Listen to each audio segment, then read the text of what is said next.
પણ ભિક્ષા આપો એ પ્યારે બંધુઓ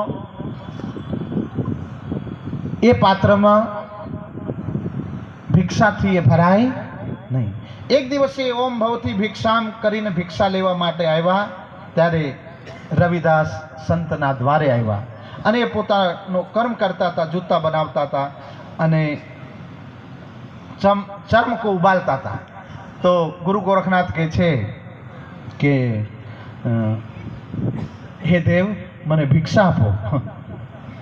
તો રવિદાસ મહારાજજીએ શું કર્યું કે પાણીની જે કુંડ હતી જેમાં ચર્મ ઉબાલવામાં આવતા એમાંથી પાણી ભરીને ભિક્ષામાં આપી દીધું.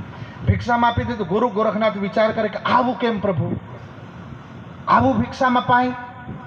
અને કબીર સાહેબના ઘરે જઈને કમાલીને કીધું કે બેટા પાત્ર સાફ કર, ઘરમાંથી કોઈ ભોજન હોય તો દે. પર કમાલીએ વિચાર કર્યો કોઈ સંતના પાત્રમાં કોઈ પાણી હોય તો પ્રસાદ કહેવાય, એ પાણી ન કહેવાય. કમાલી પી ગયા અને પછી પાત્ર સાફ કરીને મેં ભિક્ષા દીધી. વર્ષો પછી કમાલીની શાદી થઈ મુલતાન. મુલતાન અત્યારે બહાર છે, અમારે ભારતથી બહાર. મુલતાનની અંદર શાદી થઈ એટલે ગુરુ ગોરખનાથને ફરતા ફરતા પહોંચી ગયા.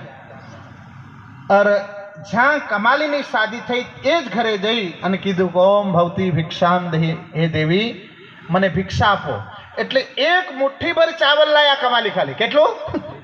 એક મુઠ્ઠીભર ચાવલ લાયા અને પાત્રમાં નાખતા પાત્ર છલોછલ. ગુરુ ગોરખનાથ ચક્કર ખાઈને પડી ગયા કે અત્યાર સુધી કોઈ માયનો લાલની પાસે એટલી તાકાત નથી. આ સિદ્ધ પુરુષ ગોરખનાથનું પાત્ર ભરી દે. તમે કોન્ટલના કોન્ટલ એ પાત્રમાં નાખી દો, એ પાત્ર ભરાય નહીં. પણ તમે કોણ છો? સ્વયં જગદંબા કોઈ મહાશક્તિ છો.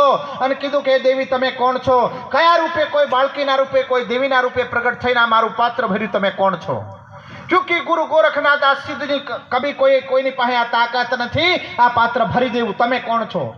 ત્યારે કમાલી બોલી, ચાચા મેં તો કમાલી, તમે ઓળખી નહીં?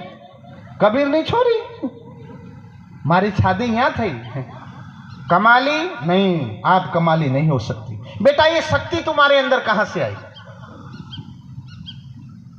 ત્યારે કહે છે કે ચાચા આ શક્તિ તમારા પાત્રથી આવી હતી. કે જે દિવસે તમે મારા ઘરે આવ્યા હતા અને જે પાણી ભરીને લાવ્યા હતા ને એ પાણી કીધું તું કમાલી અને ફેંકી દો, સાફ કરીને લાવો અને બીજું મને ભોજન દો, એ વખતે હું પાણી પી ગઈ હતી.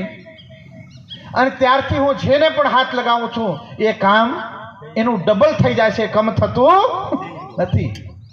કે ઓહો હો હો, ये तो कमाल रविदास नो छे मारा बाप.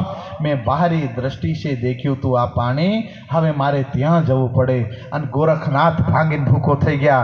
ત્યારે સુંદરસાજી અને ત્યાંથી ચાલ્યા, મુલતાનથી ભોજન નહીં લીધું અને પહોંચી ગયા રવિદાસ મહારાજના દ્વારે. ત્યારે પણ એ ચરમના જૂતા બનાવતા હતા, પોતાનું કામ કરતા હતા. અને ત્યાં જઈને નમન કરી, વંદના કરી એ કુંડની. અને પછી બોલ્યા કે ઓમ ભવતી ભિક્ષામ દહી, કે હે તેજોમય મહાપુરુષ, મેં તમને ઓળખી નહીં શક્યો, પણ તમે જે વર્ષો પહેલાં મને ભિક્ષા આપી હતી ફરી ભિક્ષા મારા પાત્રમાં નાખો. ત્યારે સાહેબ દેખ્યું નહીં અને બોલ્યા પણ નહીં. નીચું દેખીને પોતાનું કામ કરવા લાગ્યા. ફરી ગુરુ ગોરખનાથ કહે છે કે હે દેવ મને ફરી તમે ભિક્ષા આપો. ત્યારે એક પંક્તિ બોલ્યા હતા, તમે સાંભળો. જબ દિયો તબ પિયો નહીં, જબ દિયા तब लिया नहीं, वो पानी गया मुल्तान गोरख, पानी गयो मुल्तान. हे गोरख, जब मैंने तुझे दिया था तब तुझे चरम नजर आए, तब कुंड नजर आई, तुझे दिव्य दृष्टि नजर आई नहीं. अब मैंने जो देना था दे दिया था, और जिसने लिया वो ले लिया, जिसने पिया वो पी लिया.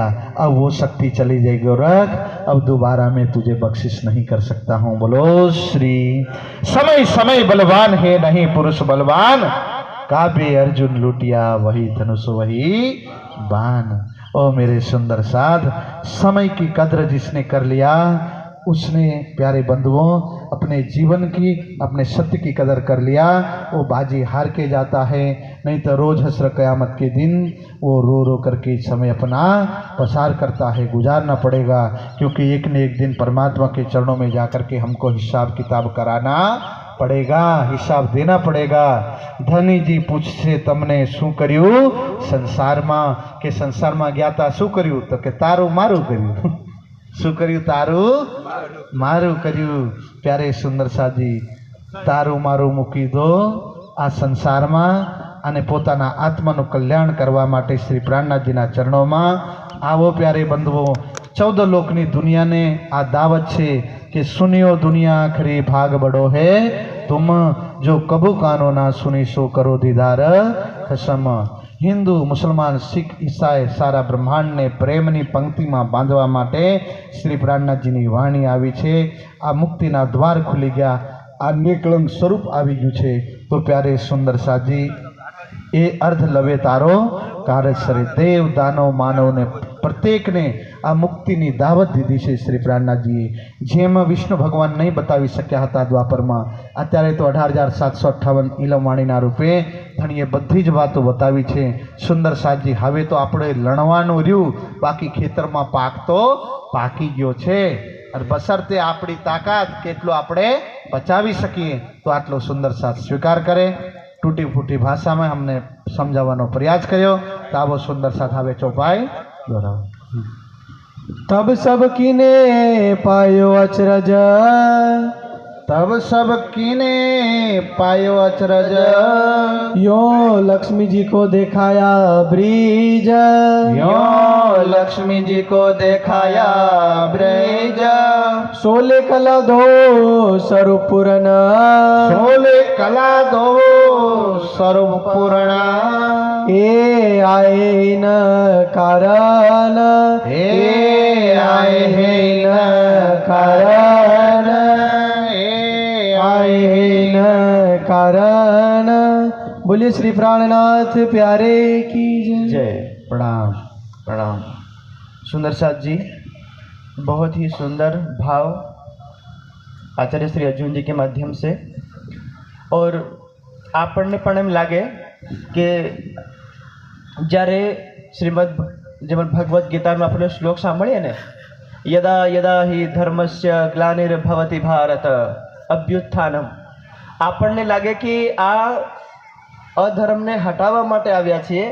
લેકિન જ્યારે આ શ્લોકને આપણે વાણીમાં લઈ જઈએ તો વાણીમાં કીધું છે એ તો માત્ર લક્ષ્મીજીને એ દેખાડવા માટે આવ્યા છે, લેકિન સંસારના માટે બી આપણે કંઈક આવવું પડે. જેવી રીતે રાષ્ટ્રપતિ પોતાની પત્નીને લાવે તો એમની પત્નીને જે આપવું હોય તો હોય, પણ જ્યાં આવતા હોય ત્યાં આગળ પણ કંઈ આપણે યોજના આપીને જાય. એવી રીતે લક્ષ્મીજીને આ ઘટનાનું જે આપણે ધ્યાન કરાવવાનું હતું એટલા માટે પધાર્યા હતા, પણ સંસારના માટે કીધું કે ભાઈ પરિત્રાણાય સાધૂનામ વિનાચાય દુષ્કૃતામ ધર્મ સંસ્થાપનાર્થાય સંભવામી યુગે યુગે. આ સંસારના માટે હતું અને આપણાના માટે અને લક્ષ્મીજીના માટે એ આપણે જે લીલા કરવાની હતી એ લીલા કરીને બતાવી. એટલે હવે જેમના વિષયમાં ધ્યાન કરવું કે ના કરવું અને કેવી રીતે કરવું આ બધા વિષય છે. અને જે કંઈ આપણે ગઈ રાત્રિનો જો સમય છે પ્રશ્નોત્તરીનો, તો